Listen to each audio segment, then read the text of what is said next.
Hello guys, എല്ലാവർക്കും നമസ്കാരം.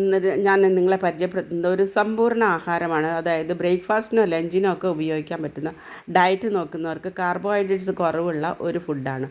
അപ്പോൾ നമ്മൾ അതിലേക്ക് വേണ്ടിയുള്ള ഐറ്റംസാണ് ഒരു ക്യാരറ്റ് എടുത്തിട്ടുണ്ട്, പിന്നെ കുറച്ച് കടല വേവിച്ചത്, വെള്ളക്കടല വേവിച്ചത്, പിന്നെ കുറച്ച് കുക്കമ്പർ, കുറച്ച് ബേബി ടൊമാറ്റോ, അതായത് ചെറി ടൊമാറ്റോ, പിന്നെ ക്യാപ്സിക്കം, ഒരു 1/4 ഭാഗം ക്യാപ്സിക്കം, പിന്നെ കുറച്ച് അവക്കാഡോ ആണ് ഞാൻ മുറിച്ച് വെച്ചിരിക്കുന്നത്. ഇതെല്ലാം നമുക്ക് ആവശ്യമാണ്.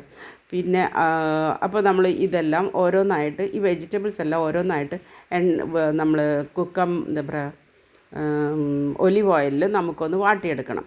അപ്പോൾ ഇതെല്ലാം നമ്മൾ 1 ടീസ്പൂൺ ഒലിവ് ഓയിൽ ഒഴിച്ച് ചീനച്ചട്ടിയിൽ ഓരോന്നായിട്ട് നമ്മൾ വാട്ടിയെടുക്കണം.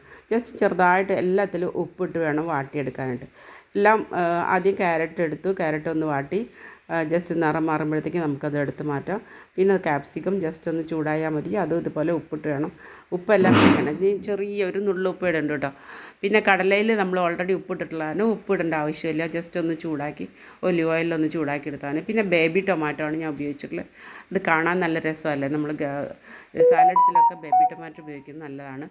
അപ്പോൾ അതും ഒന്ന് വഴറ്റിയെടുത്തു. പിന്നെ കുക്കമ്പർ ഒന്ന് വഴറ്റിയെടുത്തു. അത് കഴിഞ്ഞ് നമ്മൾ ഒരു കഷ്ണം ബ്രെഡാണ് ഇതിൽ നമ്മൾ ഇത്രയും വെജിറ്റബിൾസിൻ്റെ കൂടെ ഒരു കഷ്ണം ബ്രെഡ് കഴിച്ചാൽ മതി. അപ്പോൾ ബ്രെഡ് നല്ല 2 വശം ചൂടാക്കിയെടുത്തു. പിന്നെ അവക്കാഡോ നല്ല പോലെ സ്മാഷ് ചെയ്തെടുത്ത് അതിന് കുറച്ച് ഇൻഗ്രീഡിയൻസ് ഒക്കെ ആയിരുന്നു. ഇതാണ് നമ്മൾ ബ്രെഡും മുട്ടയും ഗാർണിഷ് ചെയ്യാനായിട്ട് ഉണ്ടാക്കുന്നത്. അപ്പോൾ അതിൽ കുറച്ച് കുരുമുളക് പൊടി കൂടെ ചേർത്ത്, കുറച്ച് ഉപ്പും ഇട്ട്, പിന്നെ കുറച്ച് നാരങ്ങ നീര് പിഴിഞ്ഞൊഴിച്ച് ഒന്നും കൂടെ സ്മാഷ് ചെയ്യണം. സ്മാഷ് ചെയ്ത് ഒരുവിധം ആയിക്കഴിയുമ്പോൾ നമുക്ക് ഒരു പിടി മല്ലിയില കൂടെ ചേർക്കണം.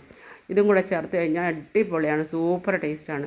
അപ്പോൾ അത് ഗാർണിഷ് ചെയ്യാനുള്ള ഐറ്റം റെഡിയായി. ചെറിയ പുളിയും ഉപ്പും ഒക്കെ ഉണ്ട്. അപ്പോൾ നമ്മൾ ബ്രെഡ് സ്ലൈസിൽ നമ്മൾ ആദ്യം തന്നെ ഗാർണിഷ് ചെയ്ത് വെച്ചു. ഇനി അടുത്തത് മുട്ട പുഴുങ്ങിയതിലാണ് നമ്മൾ ഗാർണിഷ് ചെയ്യുന്നത് വെച്ച്. അവക്കാഡോ നല്ല ടേസ്റ്റാണ് കേട്ടോ ഇങ്ങനെ ഉണ്ടാക്കിയാൽ. അത് കഴിഞ്ഞ് നമ്മൾ ഇതിന് സാലഡ്സിലെല്ലാം കുറച്ച് കുരുമുളക് പൊടി കൂടി നമ്മളതൊന്ന് തൂക്കുന്നുണ്ട്. കുരുമുളക് പൊടി തൂക്കിയിട്ട് കഴിഞ്ഞാൽ നമ്മളുടെ ഫുഡ് റെഡി ആയിരിക്കുകയാണ്. ഇനി നമ്മൾ കുറച്ചുകൂടി ഫുഡ് റിച്ച് ആക്കാനായിട്ട് തലേദിവസം കുതിർത്തി വെച്ച chia seeds, flax seeds and 1 teaspoon chia seeds, 1 teaspoon flax seeds, 1 teaspoon oats പാലിലോ ഓവർനൈറ്റ് കുതിർത്തി വെച്ചാണ്. ഇതും കൂടി ആയാൽ നമ്മളുടെ ഫുഡ് അടിപൊളി സമീകൃത ആഹാരമായി. ഇതെല്ലാവരും കഴിച്ചു നോക്കണം. എൻ്റെ ചാനൽ സബ്സ്ക്രൈബ് ചെയ്യാത്തവർ തീർച്ചയായും സബ്സ്ക്രൈബ് ചെയ്യണം.